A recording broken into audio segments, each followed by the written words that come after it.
Au nom du Père et du Fils et du Saint-Esprit, Amen. Que la paix et la joie du Christ ressuscité soient toujours avec nous tous. Mes chers frères et sœurs en Jésus-Christ, encore une fois, bonjour. Je vous salue dans le nom, dans l'amour et dans la joie du Christ ressuscité. Et je suis Marie-Louise Oumoumanalongo. Je viens avec son message, mais le message de Kibeho. Nous allons parler surtout sur l'apparition du 4 septembre 1982. Que Jésus-Christ continue à nous éclairer, mes chers frères et sœurs en Jésus-Christ.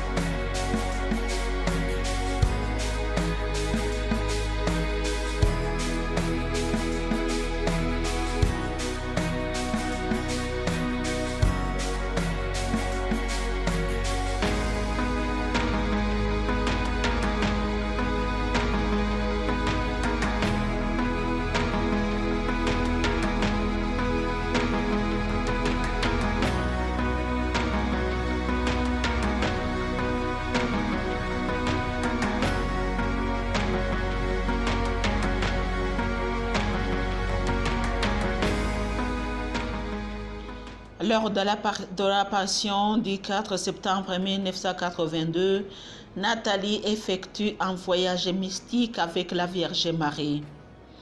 Avant d'entamer ce voyage, elle reçoit la recommandation en ce qui concerne les deux chapelles à construire à Kibeho, une plus grande et une petite.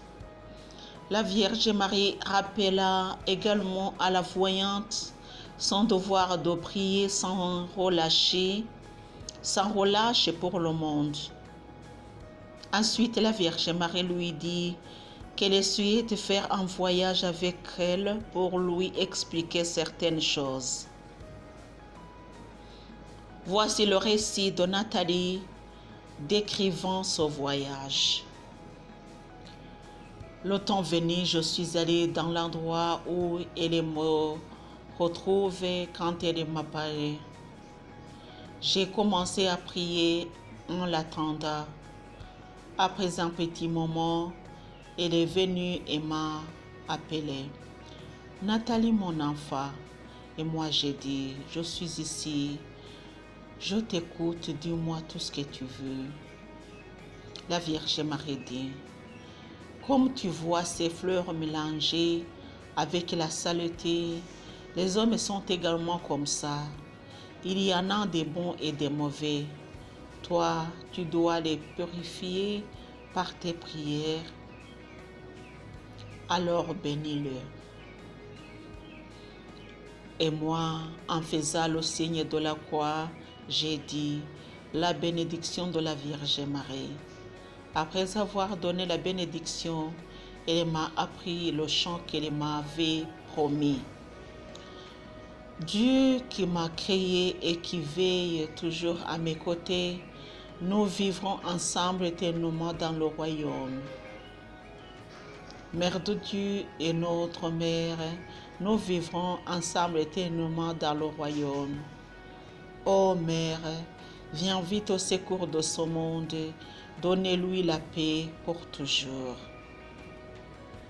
Vous tous accourez vers moi, je suis le vrai chemin vers Jésus. Celui qui me supplie est heureux. Nous vivrons ensemble éternellement dans le royaume. Puis je lui ai demandé combien de jours va durer le voyage et il m'a répondu 1. Nathalie est amenée dans un lieu magnifique, éclairé d'une lumière agréable. Il n'y a ni herbe, ni arbre, ni vallée. C'est un monde dans lequel on aimerait vivre éternellement. Elle y voit 3 catégories de fleurs symbolisant finalement les hommes, tels qu'ils sont devant Dieu, très bons, moins bons et médiocres. Ceux qui sont dans la dernière catégorie, ils sont par les fautes, car le message de salut communiqué par la Vierge Marie s'adresse à tous, mais certains ne veulent pas l'écouter et passent aux actes. Voici le récit de Nathalie concernant son voyage. Pendant le voyage, elle m'a montré 3 lieux.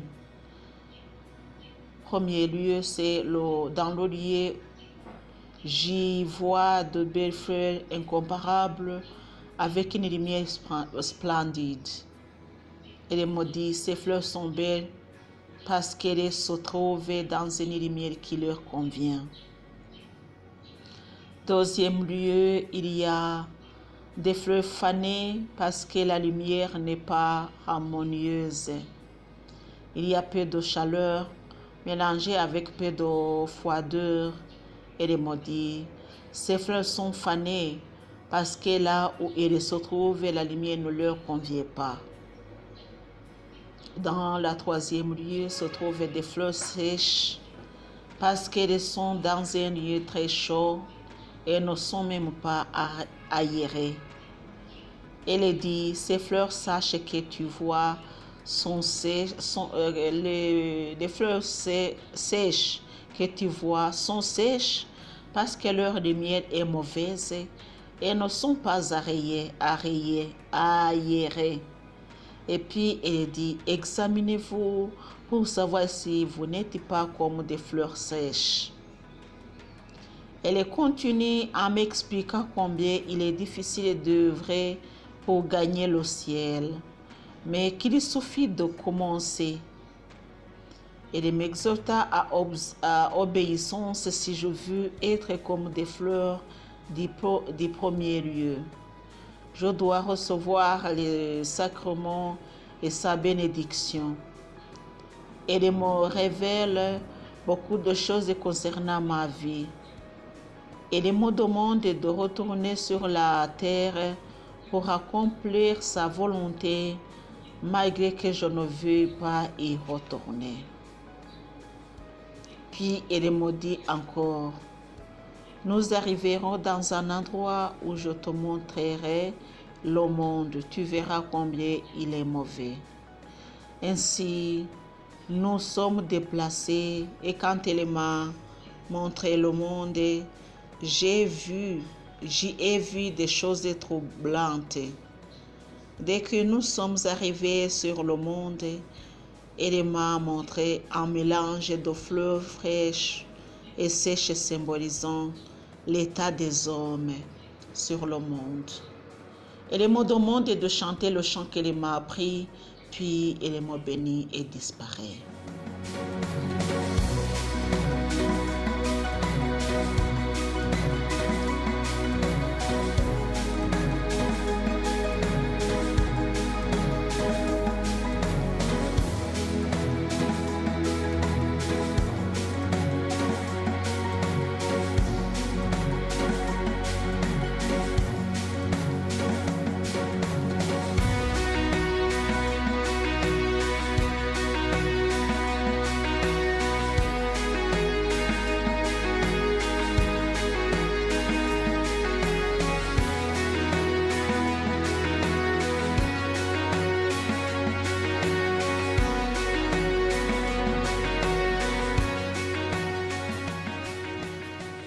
Quand la Vierge Marie montre à Nathalie la 3e zone des fleurs desséchées, elle lui dit que ces fleurs symbolisent les hommes mauvais, qui ne vivent pas selon les commandements, qui ne prient jamais, ne tiennent pas compte de l'existence de Dieu et ne suivent pas les préceptes divins. Le cœur de ces personnes est endurci et absorbé par les choses de ce monde. La Vierge Marie explique qu'elle aime souvent utiliser le symbole de fleurs parce que les hommes sont comme des fleurs. Comme les fleurs ont besoin d'être arrosées pour ne pas se dessécher, les hommes doivent prier sans cesse, vivre les sacrements et poser des œuvres de charité pour préserver leurs âmes. Ce jour même, Nathalie aura de nouveau la vision de l'état moral du monde, d'une grande quantité de crânes coupés du reste des corps et des collines en conflit. Lors de cette apparition, la Vierge Marie confirme Nathalie dans sa mission de mère des croyants. La Vierge Marie dit, je t'institue mère des croyants. Tu devras te sacrifier pour ceux dont tu as la charge dans l'amour, comme une mère se sacrifie pour ses enfants. Avoir la foi, c'est avoir le sens du sacrifice, le don de soi, de se donner pour les autres. C'est accepter de souffrir pour pouvoir sauver les autres. Et maintenant que je te confie les âmes qui sont sur la terre pour que tu puisses t'occuper d'elles en priant et en souffrant, et en faisant tout cela, tu deviens leur mère dans la foi. Tel est le message du 4 septembre 1982. C'est la fin de ce message. Au fait, nous voyons Nathalie qui devient mère des croyants, dans la foi bien sûr. Mes chers frères et sœurs en Jésus-Christ, je sais très bien que le message de Kibero vous dit quelque chose et que ça vous intéresse beaucoup. Il y a ceux qui m'écrivent et me disent que le message est très édifiant, qu'ils aiment ces prédications parce que je touche dans tous les coins pour expliquer ce qu'est le ciel vu de nous. Mes chers frères et sœurs en Jésus-Christ, oui, je le fais, je vais d'ici et là pour que vous soyez vraiment convaincus de l'amour et de l'existence de notre Seigneur Jésus et de son Père qui est notre Père. Que le Seigneur Jésus vous bénisse, mes chers frères et sœurs en Jésus-Christ, au nom du Père et du Fils et du Saint-Esprit. Amen.